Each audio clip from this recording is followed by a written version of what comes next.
Bismillahirrahmanirrahim. So today we will be discussing the most common presentation in neurology, that is headache. Headache को आप दो तरह में divide कर दें, primary and secondary one. Primary headache को फर्दर तीन में सब क्लासीफाई आप करें: cluster headache, tension headache, migraine headache. Cluster को मैंने पहले नंबर पे इसलिए रखा है क्योंकि क्लस्टर हेडेक मेल के अंदर इसका पैटर्न होता है. ठीक है, cluster headache periorbital pain होगा. आप देखें ऑर्बिट है ना, ये तो ऑर्बिट के साथ साथ लैक्रिमेशन हो सकती है, एपिफोरा हो सकता है, और एक इसमें क्लासिकल प्रेजेंटेशन होती है. साथ पेशेंट को पार्शल हॉर्नर सिंड्रोम भी हो सकता है. हॉर्नर सिंड्रोम के जो तीन फीचर्स आपको पता होने चाहिए: हॉर्नर सिंड्रोम टोसिस करवा सकता है, नॉर्मली सिंपैथेटिक सिस्टम जो प्यूपल्स होता है उनको डायलेट करवाता है, तो अगर सिंपैथेटिक आउटफ्लो डिस्टर्ब हो जाएगा तो प्यूपल मियोस हो जाएंगे. और तीसरी चीज़ इसमें, क्योंकि आपको पता है हमारी पूरी बॉडी के अंदर जो ब्लड वेसल्स होती हैं वो अगर आपके पास सिंपैथेटिक टोन जाती रहेगी तो वेजो डायलिटेशन हो जाएगी, क्योंकि सिंपैथेटिक सिस्टम वेजो कंस्ट्रक्शन करवाता है, तो वहाँ पे क्या होगा, फ्लशिंग हो सकती है. और एक और चीज़, बल्कि सिंपैथेटिक सिस्टम से ही स्वेटिंग आती है, तो एनहाइड्रोसिस एक partial half of the face को भी स्वेटिंग भी जाती रहेगी. तो इसकी क्लासिकल तीन वैसे आपको पता होना चाहिए: मियोसिस, टोसिस और एनहाइड्रोसिस. स्वेटिंग जैसे रहती है. अब ये अगर आपके पास पेशेंट आता है, male patient presenting to you with a recurrent attack of headache, periorbital pain है अलॉन्ग विद राइनोरिया, लैक्रिमेशन और पार्शियल टोसिस, तो this is basically cluster headache. Cluster headache की ट्रीटमेंट अगर आप बात करते हैं तो क्लस्टर हेडेक में आपने पेशेंट को देनी होती है ऑक्सीजन थेरेपी देनी होती है. ठीक है, ऑक्सीजनेशन से, ये थेरेपी से आपके पास जो सिम्टम्स होते हैं पेशेंट के रिलीव हो जाते हैं. अगर प्रोफाइलैक्सिस करनी भी है तो calcium channel blockers, that's it. ये आपके पास क्लस्टर है, मेल के अंदर पैटर्न होगा, पेरी ऑर्बिटल होगा. मिग्रेन हेडेक, मिग्रेन के लिए काफ़ी सारे निमोनिक्स होते हैं. पाउंड के नाम से भी एक निमोनिक होता है, POUND.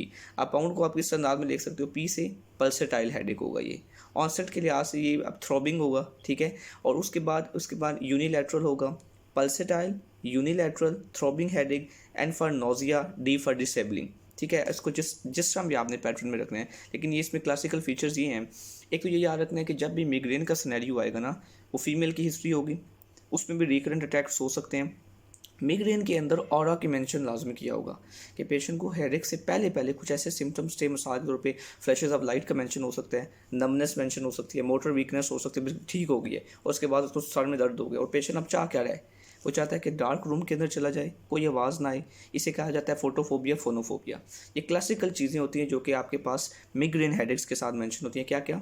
एक तो यूनिलैटरल, पल्सेटाइल होगा, फीमेल की हिस्ट्री होगी, फोटोफोबिया, फोनोफोबिया, ये सारी चीज़ें मेंशन होगी. अब इसमें कहा यह जाता है बेसिकली ट्राइजेमिनो वेस्कुलर सिस्टम एक होता है, उसकी डिस्ट्रीब्यूशन की वजह से ये सारा सिस्टम स्टार्ट हो जाता है. उसमें आपने ड्रग्स को, क्योंकि याद रखिएगा ब्रेन में जब भी वेजो डायलेशन होती है तो हेडेक स्टार्ट हो जाता है. Simple as it is. ठीक है, वेजो डायलेशन से हेडेक हो जाता है, इसीलिए आपने वेजो कंस्ट्रिक्शन करवानी होती है. अब इसमें ट्रीटमेंट में आपने क्या करना है, एक तो एबॉर्टिव ट्रीटमेंट होती है, एक प्रोफाइलैक्सिस करनी होती है. एबॉर्टिव में आपने क्या करना होता है कि 1H1D रिसेप्टर एगोनिस्ट, मिसाल को ट्रिप्टेंस और एडगोट्स पे लगा दो. इनको दोनों को कभी भी इकट्ठा नहीं लगाते, ये से इस्कीमिक हार्ट डिजीज़ हो सकता है. उसके बाद प्रोफाइलैक्सिस जब आप इन पेशेंट की करनी होती है जो कि मिग्रेन के साथ आपके पास आए होते हैं, उसको आप बीटा ब्लॉकर्स दे देते हैं. बाकी भी काफ़ी सारी कैटेगरीज आप वो दे सकते हैं. तीसरी कैटेगरी आपके पास, इसमें सिनेरियो इसी तरह अगर तीसरी कैटेगरी आपके पास होगी जो कि हमारे पास टेंशन हेडेक होगी. टेंशन हेडेक किस तरह का होगा, मेंशन होगा कि पेशेंट आपके पास आया, उसको ऑसिपिटल रीजन में भी है और टेम्पोरल रीजन में भी हेडेक है. ठीक है, और उसमें साथ ये चीज़ मेंशन होगी कि पेशेंट को स्ट्रेस के अंदर है, रिलैक्सेशन, स्ट्रेस के अंदर वो पेन होता है, लेकिन जब रिलैक्स करता है वो पेन ठीक हो जाता है. अब इसमें या मसाज करने से वो पेन ठीक हो जाता है. इसको जाइंट सेल आर्थराइटिस के साथ कंफ्यूज नहीं करना. क्यों?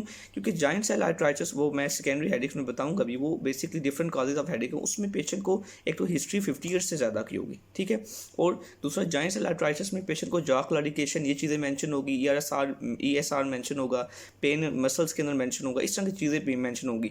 लेकिन जो टेंशन हेडेक होता है, अगर ये लिखा भी हो ना कि टेम्पोरल, लेकिन वो साथ लिख देंगे कि ऑसिपिटल रीजन के भी हैं, या फिर ये बैंड लाइक पेन है, या ये नेक के मसल्स भी स्टिफ हो चुके हैं. ठीक है, ये क्योंकि इसे हम कहते हैं कि जितने भी शोल्डर के मसल्स हैं, ये सब पट्टे भी पेशेंट के वो सख्त हो जाते हैं, तो ये टेंशन हेडेक होता है. और सेइंग भी है बेसिकली कि 30 ईयर एज की फीमेल अगर आपके पास आती है, कहती है at end of the day मुझे हेडेक होता है, जब मैं रिलैक्स करती हूँ ठीक हो जाता है, तो ये टेंशन हेडेक है.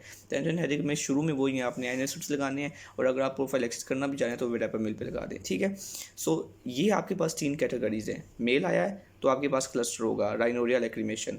अगर आप फीमेल आई है और अगर उसको फोटोफोबिया, फोनोफोबिया, नोजिया, वोमिटिंग ये चीज़ें हैं, मिग्रेन है। अगर आपके पास फीमेल आई है और उसको बैंड लाइक पेन होते हैं, साथ शोल्डर के पट्टे वगैरह उसके खींचे हुए हैं, तो ये आपके पास टेंशन हेडेक है। सेकेंडरी हेडेक्स बेसिकली जो होते हैं, जो अदर काजेज, उसको आप इस अंदाज में क्लासीफाई करें, वेस्कुलर काजेज हो सकती हैं।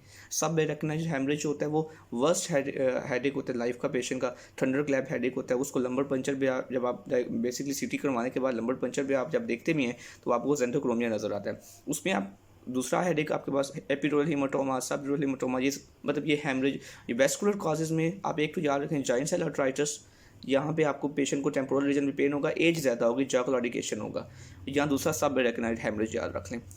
उसके बाद आप इन्फेक्शन में मेनिंजाइटिस, नेक स्टिफनेस के साथ पेशेंट आया है, न्यूक्लियर रिजिडिटी है, फीवर है और हेडेक है, क्लासिकल ट्रायड मेनिंजाइटिस का, एनकेफ्लाइटिस में भी हो सकता है। फिर उसके बाद ब्रेन के अंदर एब्सेसिस बनी हो तब भी हो सकता है। फार्माकोलॉजिकल ड्रग्स, नाइट्रेट्स पेशेंट ले रहे हैं।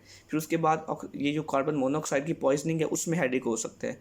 एक्यूट एंगल क्लोजर ग्लूकोमा में हेडेक हो सकता है। जो हाइपरटेंशन होता है पेशेंट को, अच्छा हाइपरटेंशन में याद रखना कि हमारा ब्रेन नॉर्मली ब्लड प्रेशर को रेगुलेट कर लेता है जब ब्लड प्रेशर 50 से 150 मिलीमीटर मर्करी वेरी कर सकते हैं डिफरेंट बुक्स के अंदर। अगर ब्लड प्रेशर 180 से या 160 से ऊपर चला जाता है तो फिर ऑटो रेगुलेटरी फेल होती थी ब्रेन की। अब होता यह है कि ब्रेन के सेल में एडीमा हो जाता है। जब वो एडीमा होता है तो जब भी ब्रेन स्ट्रेच करेगा, ड्यूरा मैटर स्ट्रेच होगा, पेन स्टार्ट हो जाएगा। तो इसलिए हेपेटिक एन्सेफेलोपैथी के अंदर सेरेब्रल एडीमा की वजह से भी पेन के साथ आपके पास पेशेंट आ सकता है। क्लासिकली 180 120 ब्लड प्रेशर जब रेज होगा तो आपने उसको स्लोली ब्लड को नीचे ब्लड प्रेशर को करना होता है, तब उससे भी हर्निएशन या दूसरी चीज़ें ना हो जाए, आपने वो प्रिवेंट करना होता है।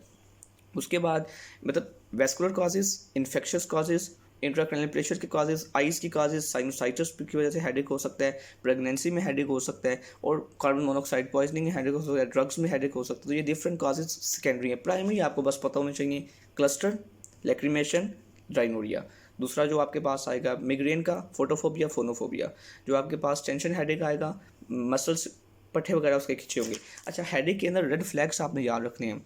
New onset headache, focal neurological deficit अगर पेशेंट को, ठीक है, और पेशेंट को अभी नमनेस स्टार्ट हो गई है और साथ वीकनेस भी हो गया और उसके रिफ्लेक्सेस भी आ रहे हैं, तो ये बेसिकली आपको ये रेड फ्लैग्स हैं। उस वक्त आपने सीटी करवाना होता है नॉन कंट्रास्ट वाला, चेक करने के लिए ब्रेन में कोई ना कोई मसला स्टार्ट हो गया। या 50 ईयर्स के बाद अगर हेडेक आ रहा है तो टेम्पोरल का हमें खास बता दें।